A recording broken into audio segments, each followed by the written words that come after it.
आज का टॉपिक है इक्विपोटेंशियल सरफेस। चैप्टर 2 हम कंटिन्यूएशन में पढ़ रहे थे, इलेक्ट्रोस्टैटिक पोटेंशियल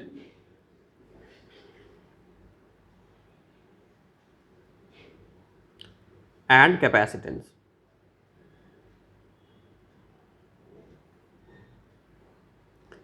तो आज था एनसीईआरटी का टॉपिक 2.6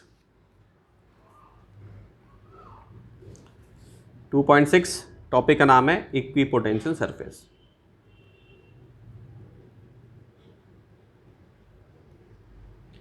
तो नाम से ही पता चल रहा है इक्वल पोटेंशियल की बात हो रही है। किसकी बात हो रही है? Equal potential. Yes, equal potential की बात हो रही है बच्चों। ठीक, नाम से हमें मालूम चल रहा है कि इक्विपोटेंशियल सरफेस क्या होता है? ऐसा सरफेस जिसपे कि इक्वल पोटेंशियल हो। ठीक, सो पोटेंशियल का फॉर्मूला हम कर चुके थे पहले डिराइव, ये था हमारा फॉर्मूला K/R। यस। ठीक, तो इक्विपोटेंशियल सरफेस वो सरफेस होती है जहां पे कांस्टेंट वैल्यू ऑफ पोटेंशियल हमें हर एक पॉइंट पे मिलती है ऑन द सरफेस। ठीक है, सो इट्स अ सरफेस, ठीक है, it's a surface with a constant value of potential. ठीक है, with a constant value of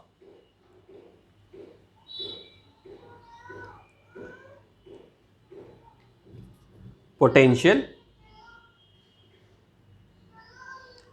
at all points on the surface। ठीक है, at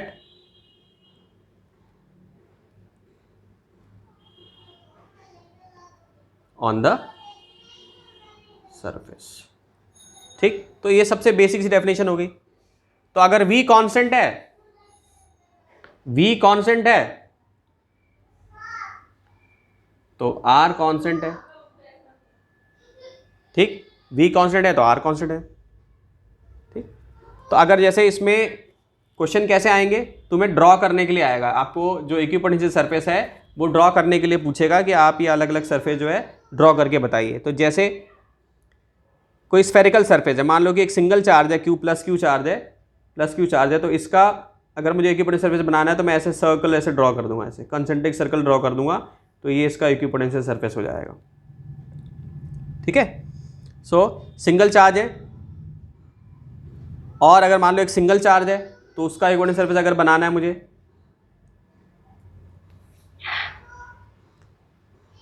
ये बाहर की तरफ लाइन्स निकल रही हैं,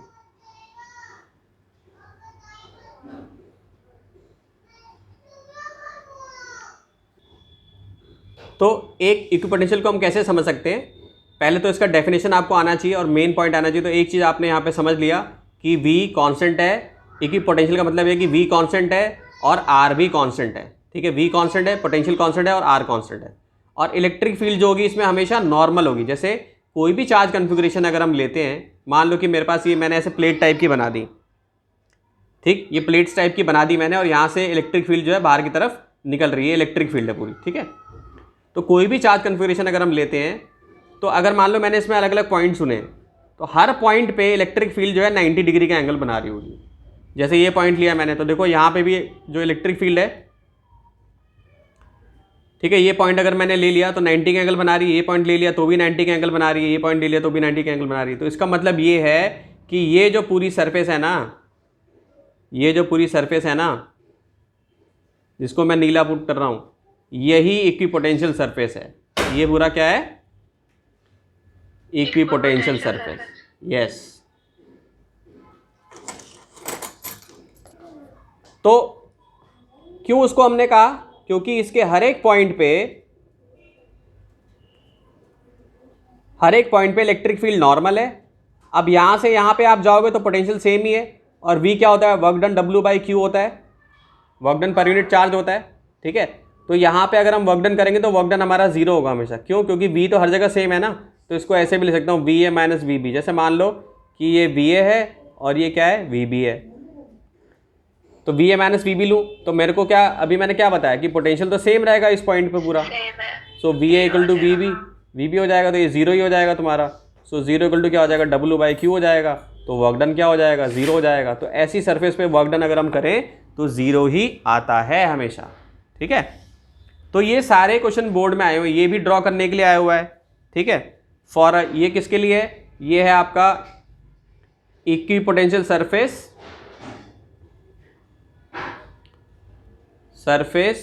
for a uniform electric field. ठीक है, for a uniform electric field. ठीक, ये इक्विपोटेंशियल सरफेस हो गया। और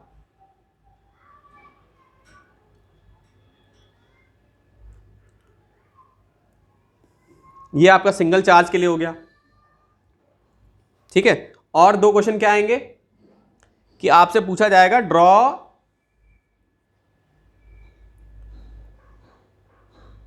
इक्विपोटेंशियल सरफेस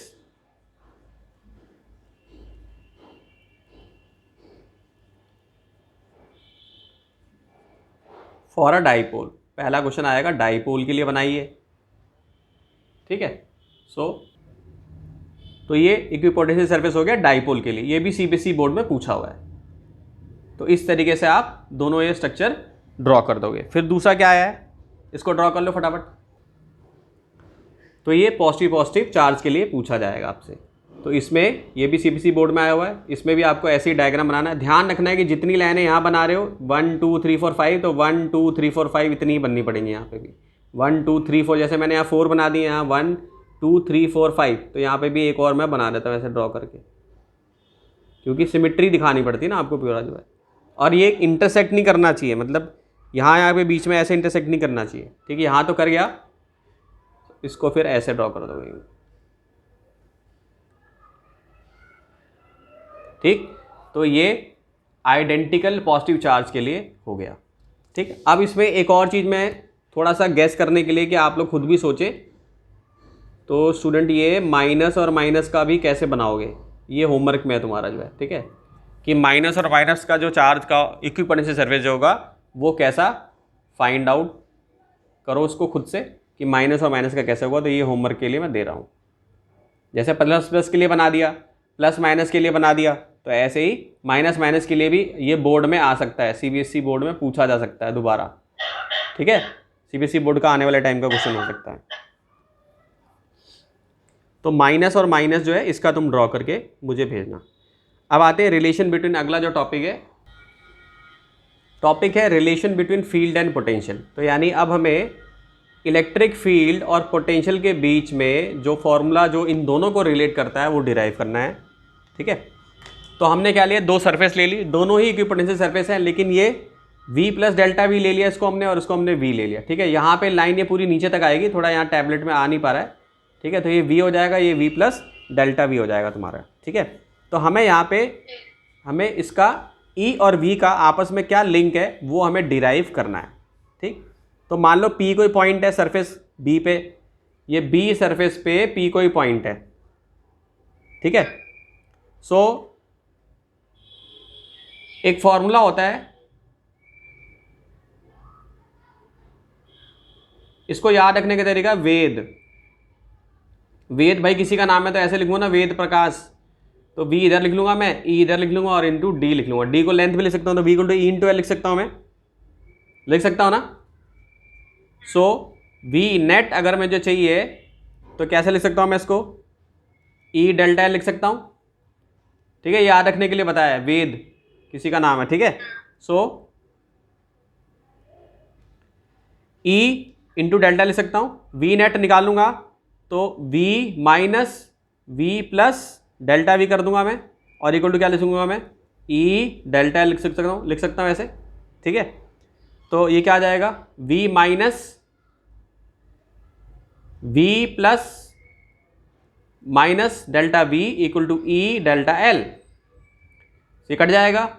फिर क्या आ जाएगा, e कितना हो जाएगा, minus delta v upon delta l। ठीक है, मैंने delta v upon delta l, तो डेल्टा v क्या है, नेगेटिव है।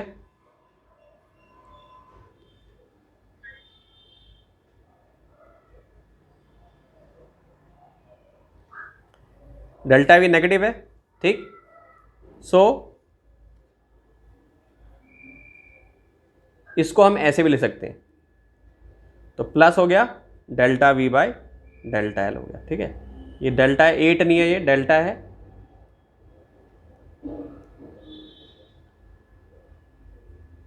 ये मोड में ऐसे लिख सकता हूँ मैं प्लस में। ठीक, तो ये वोल्टेज आ गई हमारे पास, पोटेंशियल आ गया हमारे पास, ये लेंथ आ गया, ये इलेक्ट्रिक फील्ड आ गई। ठीक, तो इससे हमने क्या निकाल लिया, हमारे पास इलेक्ट्रिक फील्ड भी आ गया,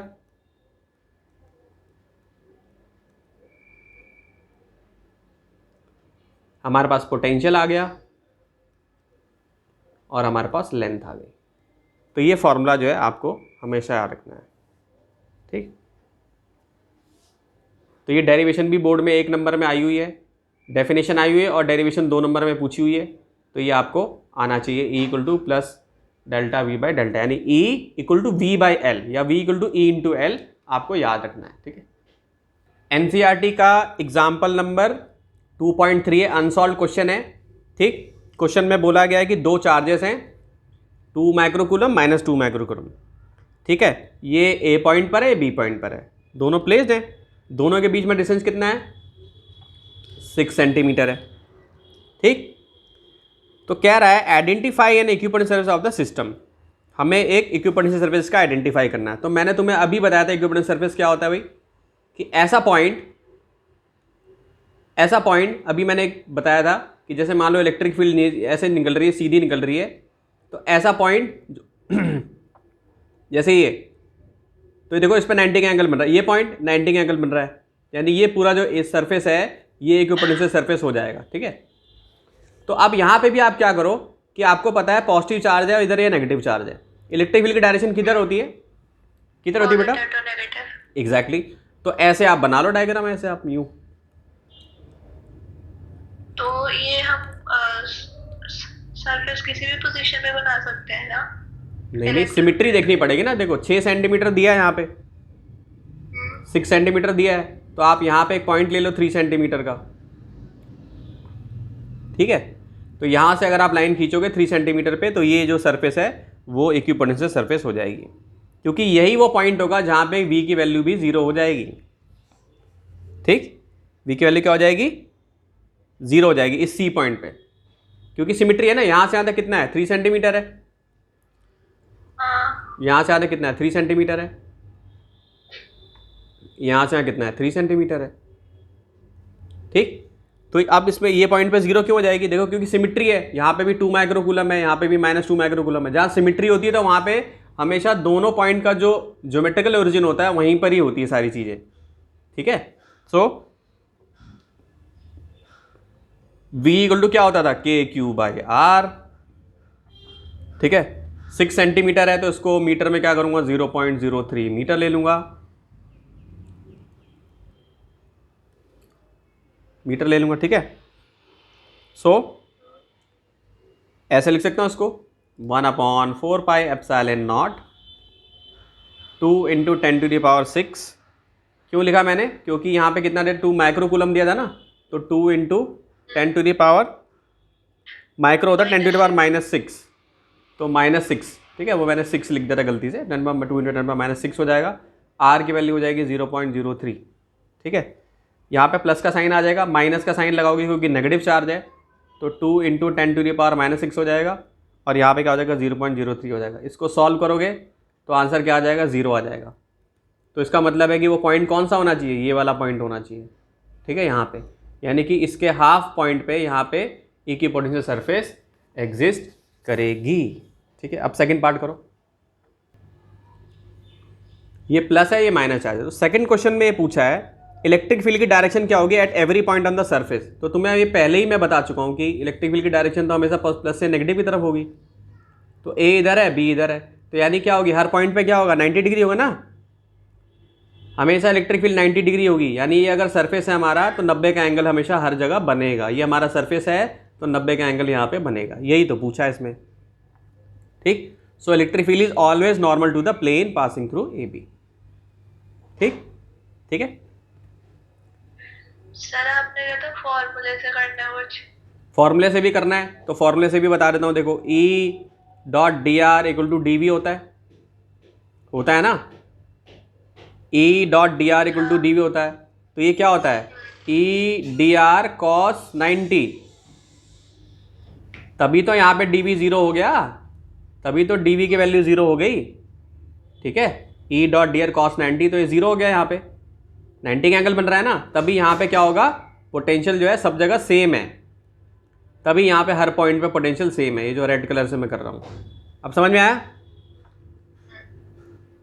ठीक है, तो कॉस 90 ज़ीरो हो गया तुम्हारा, जिसकी वजह से ये ठीक है। डी वी ज़ीरो हो गया तुम्हारा। ठीक, और डायरेक्शन किधर होगी? So electric field is always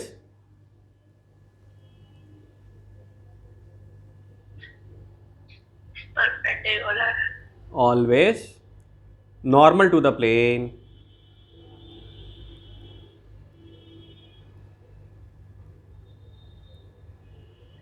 passing through A B.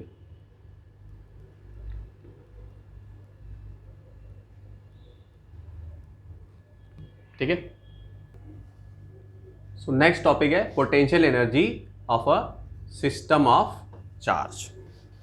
तो ये बहुत इंपॉर्टेंट टॉपिक है, क्योंकि इसी से रिलेटेड न्यूमेरिकल जो है बहुत सारे बनते हैं। ठीक, तो इस टॉपिक में हमें क्या समझना है कि सपोज करो कि हमारे पास एक चार्ज का सेटअप है, ये Q1 है, ये Q2 है। मान लो इसको मैं कहीं स्पेस से लेकर आया और मैंने यहाँ पे इसको यहाँ पे रख दिया लाके, या स्थापित कर दिया। इसको भी मैं कहीं से लेकर आया, इसको भी मैंने यहाँ से लाके Q2 पे रख दिया। ठीक, ठीक है, तो हमें निकालना है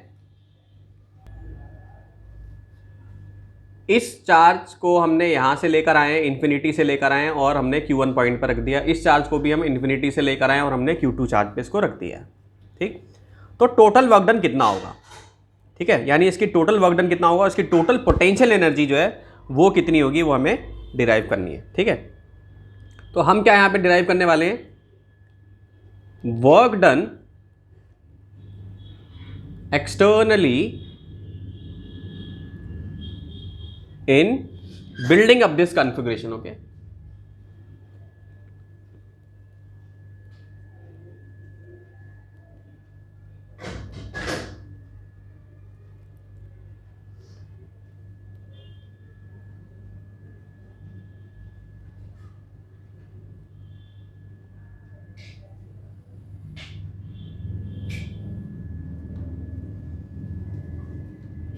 तो हम क्या मानेंगे भाई कि सबसे पहले जो हमारा चार्ज था वो इन्फिनिटी पे था, उसको हम लेकर आए कहाँ पर? Q1 पॉइंट पर लेकर आ गए। Q1 का एक पॉइंट है, Q1 चार्ज को हम एक पॉइंट पर लेकर आ गए, अभी पॉइंट का नाम मैंने नहीं रखा है। और इन्फिनिटी से दूसरे को लेकर आ गए कहाँ पे? Q2 पे लेके आ गए, ये भी एक पॉइंट हो गया। ठीक है, इसको भी इन्फिनिटी से लेकर आए। ठीक, तो मान लो कि मैं बोलूँ कि ये पॉइंट जो है, सपोज करो इस पे जो लेकर आया मैं इसको पॉइंट R1 मान लिया, मैंने पॉइंट R1 मान लिया। ठीक, अब ये वाला चार्ज तो मैं सेकंड नंबर पर लेकर आया हूं, तो इससे पहले क्या था? यहाँ पे फ्री स्पेस था, यानी नो एक्सटर्नल फील्ड थी, कोई भी एक्सटर्नल चीज नहीं थी यहाँ पे, तो मैंने ये माना कि नो एक्सटर्नल फील्ड। ठीक है, नो एक्सटर्नल फील्ड। ठीक है, नो एक्सटर्नल फील्ड। ठीक है, कोई एक्सटर्नल फील्ड यहाँ पे थी नहीं। ओके, अब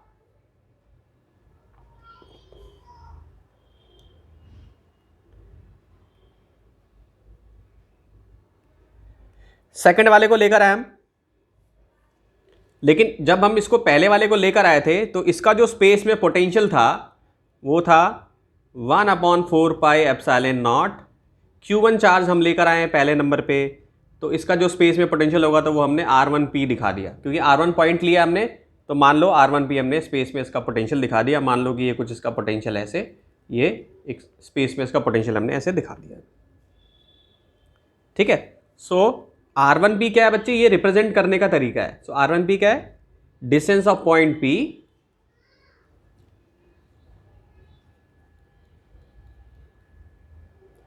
in space from the location of Q1।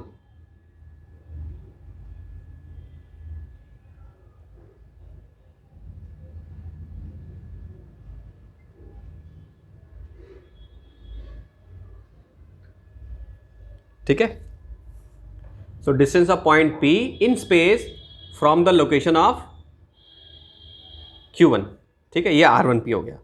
अब इसी तरीके से अब हम इन्फिनिटी से इसको लेके आए हैं, जब सेकंड वाले चार्ज को जब हम लेकर आए हैं तो ऑलरेडी ये Q1 चार्ज पहले से मौजूद था, ठीक है। So work done in bringing charge Q2,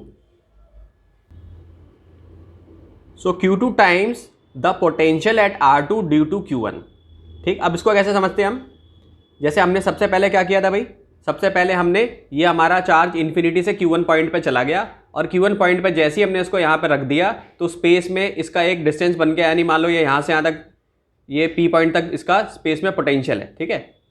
और इसी पॉइंट पे मान लो इसी पॉइंट पे हमने कोई दूसरा चार्ज रखा, तो हम अब क्या कर रहे हैं भाई, इसकी इलेक्ट्रिक जो इसकी जो फील्ड बनी है, जो इसका जो पोटेंशियल हुआ है, जो इलेक्ट्रिक पोटेंशियल है, उसके अगेंस्ट में क्या हो रहा है, एक चार्ज आ रहा है ना। तो Q2 चार्ज को भी हम इन्फिनिटी से लेकर आ रहे हैं बच्चे, इन्फिनिटी से लेकर आके हम इसको Q2 तक लेकर जा रहे हैं, ठीक। तो हमारा एक फॉर्मूला होता था वोल्टेज इक्वल टू W/Q, यानी पोटेंशियल होता था work done per unit charge. तो इस Q1 का ऑलरेडी एक पोटेंशियल है स्पेस में, तो उसको मैंने क्या लिख लिया, KQ1/R1 लिख लिया। अब इसको मैंने डब्बा इसलिए दिखाया है कि डब्बे में हम वो डिस्टेंस लेंगे, जैसे यहाँ से यहाँ तक आया तो मान लो ये इस पॉइंट तक आया है, यानी ये 2 पॉइंट तक आया है, तो हम क्या लिख देंगे, ये 1 पॉइंट, ये 2 पॉइंट, तो इसके बीच का गैप हम क्या लिख देंगे, फिर R12 लिख देंगे, इसलिए मैंने गैप छोड़ा हुआ था, ठीक है। तो ये क्या हो जाएगा, R12 हो जाएगा। तो ये क्या हो जाएगा, KQ1 हो जाएगा और अपॉन में क्या हो जाएगा, R12 और इक्वल टू क्या हो जाएगा, W, और यहाँ पे क्या हो जाएगा, Q2। तो इसको क्या लिखता हूँ मैं, KQ1 Q2 अपॉन में क्या हो जाएगा, R12 और इक्वल टू क्या हो जाएगा, W, ठीक। तो ये वर्क डन हो जाएगा तुम्हारा, ठीक है। तो एक वर्क डन ये हो गया तुम्हारा, एक पहले वाला पोटेंशियल जो था। तो नेट यहाँ पे कितना हो जाएगा, नेट अगर जोड़ोगे आप, ठीक है, तो नेट वर्क डन कितना हो गया, KQ1 Q2 अपॉन R12, क्योंकि पहले वाले का वर्क डन तो 0 मानेंगे ना हम, जब क्योंकि यहाँ पे स्पेस में तो कुछ था ही नहीं। तो इस वाले के लिए V1 इक्वल टू W/Q अगर मैं लिखूंगा यहाँ पे, तो यहाँ पे तो कुछ स्पेस में था ही नहीं ना, किसके अगेंस्ट, आप कोई पहले से था ही नहीं, तो यहाँ पे 0 था, कोई पोटेंशियल पहले से था ही नहीं ना, तो उसको हम क्या लिखेंगे, 0 ले लेंगे, इसको 0 हो गया, इक्वल टू क्या होगा, W/Q हो गया। तो W क्या हो जाएगा, W क्या हो जाएगा, 0 हो जाएगा। आई बात की नहीं आई बात समझ में, W किसके इक्वल हो जाएगा, 0 के इक्वल हो जाएगा, बस। तो क्या हो जाएगा, KQ1 Q2/R12 हो जाएगा। तो पहले तो नेट वर्क डन जो होगा बच्चे, नेट वर्क डन जो होगा, पहला वाला तो 0 हो गया, दूसरे वाले का W लिखोगे तो क्या हो जाएगा, KQ1 Q2 अपॉन R12। तो हमने पढ़ा है कि हमारा वर्क डन जो होता है वो एनर्जी के इक्वल होता है ना, और यहाँ पे एनर्जी कौन सी है, पोटेंशियल एनर्जी है, ठीक है। तो यानी कि ये क्या हो जाएगा, potential energy of the system हो जाएगा, यस, ये हो जाएगा potential energy of the system.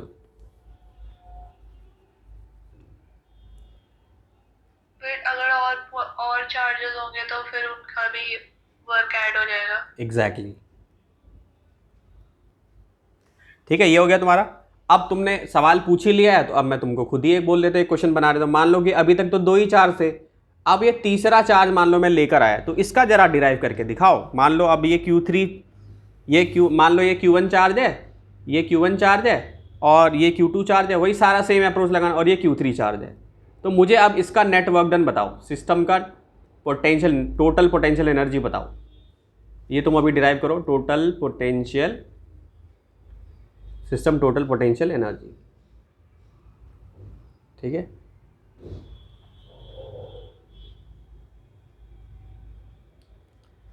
ये Q3 है, ये Q2 है और ये क्या है, Q1 है, ठीक। सो तरीका वही यूज़ करना है। सबसे पहले मान लो आप Q1 चार्ज को लेकर आए इन्फिनिटी से, तो इसका वर्क डन क्या मानोगे, 0।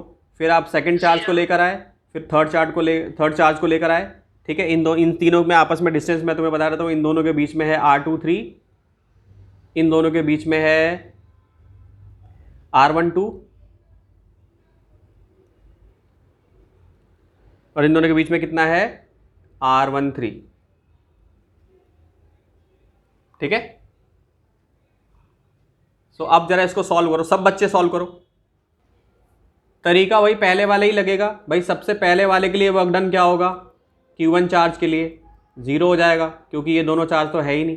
अब मान लो कि सबसे पहले मैं किसको लेकर आया, सबसे पहले मैं Q2 को लेकर आया इन्फिनिटी से।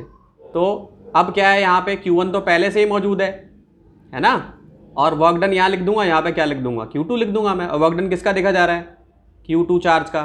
Q2 चार्ज का वर्क डन हम देख रहे हैं ना। तो इसका Q1 का और इसका डिस्टेंस देख लेंगे आपस में कितना है, R12 है, तो इसको क्या लिखूंगा, K Q1, ये Q2 इससे मल्टीप्लाई हो जाएगा, और इन दोनों का आपस का डिस्टेंस कितना है, R12 हो जाएगा। तो ये क्या हो जाएगा, work done by Q2 charge. ठीक है, बहुत सिंपल है। अब तीसरा हम किसको चार्ज को लेकर आ रहे हैं, तीसरा हम Q3 को ला रहे हैं इन्फिनिटी से। तो अब Q3 को लेकर आ रहे हैं इन्फिनिटी से, तो अब तो दो चार्ज मौजूद हैं, यानी ये Q1 भी स्पेस में इसमें अपनी इलेक्ट्रिक पोटेंशियल बना रखी है, Q1 ने भी अपनी इलेक्ट्रिक पोटेंशियल बना रखी है। तो अब यहाँ पे क्या लिखना पड़ेगा हमें, V due to Q1 plus V due to Q2, ये आ जाएगा work done by Q3 charge. और यहाँ पर हम क्या लिखेंगे, किस चार्ज को लेकर आ रहे हैं, Q3 चार्ज को लेकर आ रहे हैं। तो ये Q3 यहाँ पे मल्टीप्लाई हो जाएगा K Q1, और Q1 का Q3 से डिस्टेंस देखेंगे तो कितना हो जाएगा, R13 हो जाएगा। और Q2 का देखेंगे, Q2 का देखेंगे तो Q2 का क्या हो जाएगा तुम्हारा, Q1 किससे, Q3 से R23 हो जाएगा। तो क्या हो जाएगा, R23, ठीक है नीचे, और ऊपर क्या आ जाएगा, Q2। ठीक, ये work done by third, work done third हो जाएगा। ठीक है, क्यों, क्योंकि Q3 का देखा हमने। ठीक है, तो ये work done by Q3 charge, इस पर इतना वर्क डन हो गया। ठीक है, तो अब तुमको 3 वर्क डन मिल गए, पहले वाले का 0, दूसरे वाले का क्या मिल गया, 1/4 पाई एप्सिलॉन नॉट। ठीक है, W नेट निकाल रहे हैं हम, ये तीनों को ऐड कर देंगे, और ये हो जाएगा Q1 Q2 अपॉन R12, और ये क्या हो जाएगा, ये हो जाएगा K Q1 Q3 upon R13 plus K Q2 Q3 upon R23। ठीक है, तीनों वर्क डन लिख दिया मैंने। ठीक है, अब इन यही वर्क डन तो पोटेंशियल एनर्जी में स्टोर हो रहा है, पूरे सिस्टम की पोटेंशियल एनर्जी बन रही है, यानी ये इस कॉन्फ़िगरेशन में आ गया। ये भी CBSE बोर्ड में आया हुआ है क्वेश्चन, CBSE बोर्ड में आया हुआ है ये, इसकी डेरिवेशन। ठीक है, तो अब क्या बन जाएगा फॉर्मूला, देखो तीनों में K कॉमन है। ठीक है, K की वैल्यू क्या होती है, 1/4 पाई एप्सिलॉन नॉट होती है कि नहीं। तो इसको कॉमन हम ले लेंगे सारे को, तो ये क्या हो जाएगा, 1/4 पाई एप्सिलॉन नॉट। ठीक, ये बाहर आ जाएगा, और अंदर क्या रह जाएगा, Q1 Q2 R12 plus Q1 Q3 R13 plus Q2 Q3 R23। ठीक है, तो ये आ जाएगा हमारा W नेट। तो यही जो वर्क डन है, ये पोटेंशियल एनर्जी ऑफ सिस्टम हो जाएगा, ऑफ दिस सिस्टम, जिसमें 3 चार्जेस हैं। और उसकी जगह पे हम क्या लिख लेंगे, 1/4 pi epsilon not Q1 Q2 R12 plus, थोड़ा इसको साफ साफ लिख देता हूँ, ये तो यहीं पर लिख दिया मैंने, इसको दोबारा क्यों लिखूँ मैं। ठीक है, तो ये तुम्हारा यही वर्क डन जो है, ये पोटेंशियल एनर्जी ऑफ सिस्टम हो जाएगा बच्चे। ठीक है, potential energy of system, of this system, 3 charges. ठीक है, ये हो जाएगा। तो अब ऐसे इस पे दुनिया भर के क्वेश्चन बन सकते हैं कि मान लो कोई बोले आपसे कि भाई मैं 4 सिस्टम लगाता हूँ, 4 का बना दो फिर आप। कोई आपसे बोले हेक्सागन का बना दो जी, हेक्सागन का बताओ क्या कन्फिगरेशन होगा। तो सब में यही टेक्निक अप्लाई कर रही है। लेकिन अगर एक्सटर्नल फील्ड नहीं मौजूद है, तो उस केस में वर्क डन पहले वाले चार्ज को जो आप लेकर आओगे, जो पहले वाले चार्ज को लेकर आओगे, उसका वर्क डन आपको हमेशा 0 ही लेना है। ये बात ध्यान रखने वाली है। अब एक सवाल उठता है कि सर अगर इलेक्ट्रिक फील्ड पहले से हो तो ऑब्वियसली भाई वर्क डन तो माना जाएगा। ठीक है, तो अगली क्लास में इससे रिलेटेड क्वेश्चन थोड़े अच्छे से करेंगे, अच्छे क्वेश्चन करेंगे। पहले तो NCERT का एग्जाम्पल 2.4 भी करेंगे। तुम चाहो तो उसको खुद से भी यही टेक्निक अप्लाई करके ट्राई कर सकती हो, बन जाएगा क्वेश्चन, कोई दिक्कत नहीं होगी। ठीक है, ओके सर। ओके।